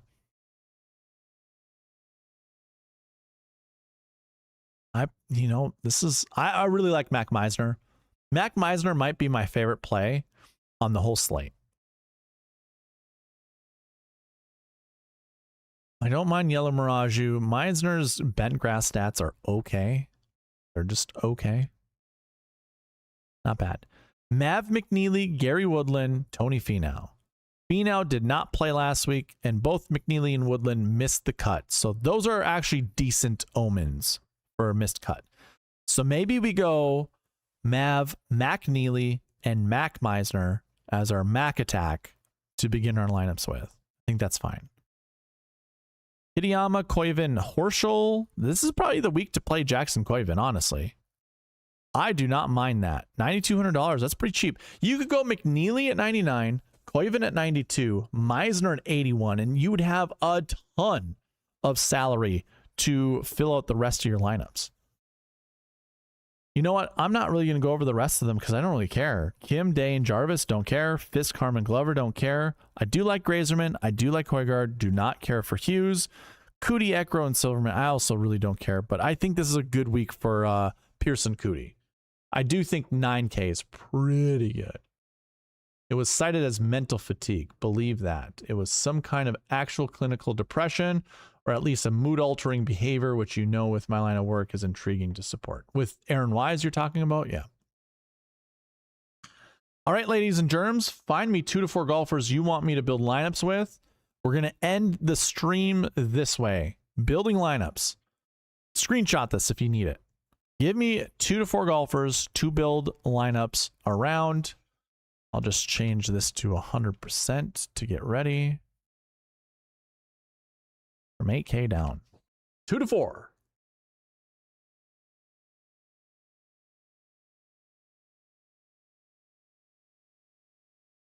Give me Scotty Scheffler, Max Grazerman, Wise, and Bryce Garnett for T-Wolves. I think Garnets are good in Minnesota. Okay. He wants Scotty, Grazer Man, who's in the 7K range.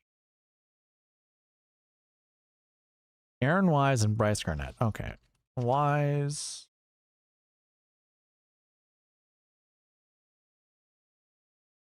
Garnett. All right. He's got his 6K golfers selected. Now let's turn some music on, huh? He's got his 6K golfers selected with a $7,700 Max Grazerman and Scotty Scheffler. 5 lineups for you. Here we go. We get Scheffler, Brennan, Grazerman, Takumi Kanaya, Wise, and Garnett. Scheffler, Grazerman, Grillo, Hoey, Wise, Garnett. Scheffler, Grazerman, William Mao, Chris Kirk, Aaron Wise, Garnett. I don't mind William Mao here, by the way. Scheffler, Grazerman, Neergaard Peterson. Ooh, that is 3 last week ones. I don't hate it. I don't like it, but I don't hate it. And, ooh, I like this. Scheffler, Yellow Mirage, Grazerman, Wise, Hubbard, Garnett. I like that lineup quite a bit. That one's pretty nice. And one for the road. Scheffler, Grazerman, Harmon, Hoagie, Wise, Garnett. Hey, if you need a Harmon lineup, there you go. There you go.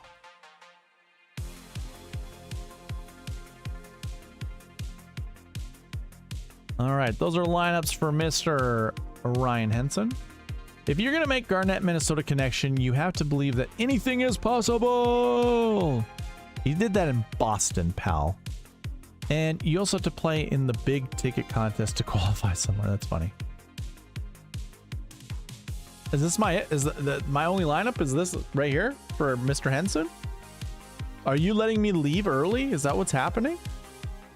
Nobody wants lineups built?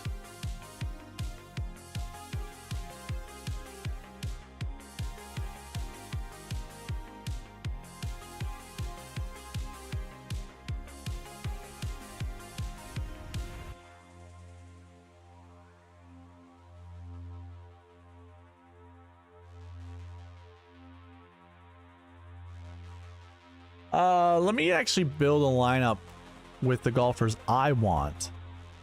I'm liking Jake Knapp. I'm liking, oh, I like Meisner and Yellow Mirage. I do like McNeely. And I do like Jackson Quaid. I don't care for Kitayama. Tom Kim missing the cut last week is actually a decent omen. I do like Grazerman. Bye, Felicia. You can clock out now. I do like Pearson Cootie too. Ooh. You know what I would do? I'd go 2 9K golfers. 2 9s, and I don't want Kitayama. I don't want Matsuyama. The rest of them are A-okay, and I don't want Doug Yim. Although I should probably play Doug Yim. So I just run optimizer this way. Mitchell, Kim, Homa. Didn't I ask it to select 2? Oh, it did select 2 9s. Mitchell, Homa, or Kim, Homa, Meisner, Pendrith, and Boshu. Yeah, sign me up. That's a sexy lineup. Mitchell, Kim, Homa, Bezadenhout, Harmon, and Mac Hughes. Sure. Just gonna continue with the Mitchell Kim Homa. That's interesting. Ooh.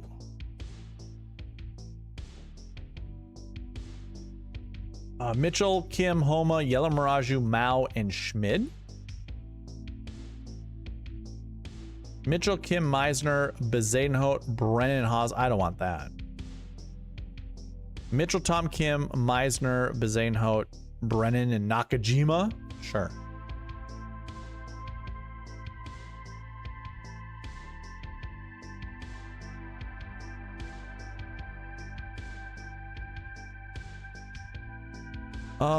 Let's kick out Mitchell.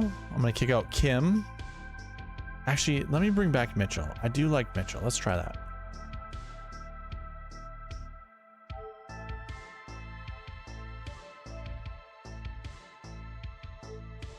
Ooh, Koiven, Cootie, Homa, Meisner, Jaeger, Pendrith. Sure. Mitchell, Cootie, Homa, Meisner, Fisk, and Ewert. I do like Johnny Kiefer. I do not like Brian Harmon. Man, I'm getting the same dudes. Mitchell, Cootie. Mitchell, Cootie, Homa. Lots of Homa. Johnny Kiefer. Get rid of Homa.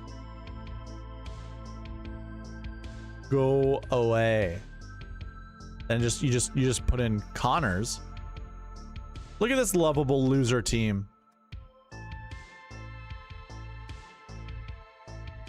Mitchell, Cootie, Finau, Meisner, Day, Kevin Yu. I do like Kevin Yu. All right, so let's get out Mitchell. Bring back Kiefer. Bring back Kevin Yu.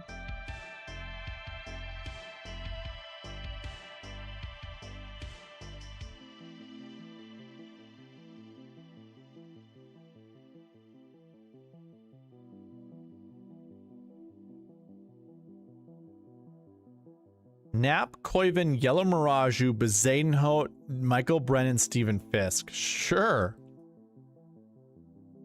McNeely, Koiven, Jordan Smith, Meisner, Mao, and Seamus Power.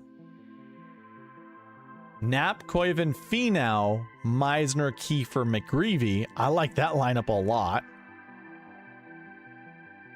Knapp, Koiven, Finau, Meisner, Niergaard, Peterson, and Kevin Yu. Sure. Pearson, Cootie, Doug Yim, Finau, Meisner, Kiefer, Jason Day. Let's bring back Kiefer and kick out Jason Day. I'll say this. It's been very warm in Minnesota. Jason Day's back should hold up. Should be fine. Koiven, Cootie, Connors, Meisner, Kiefer, Putnam. That's my lineup. That's the best lineup right there. That is the best lineup. There's your GPP winning lineup. Well, no, we'll go over everything in the morning, then put my in the morning.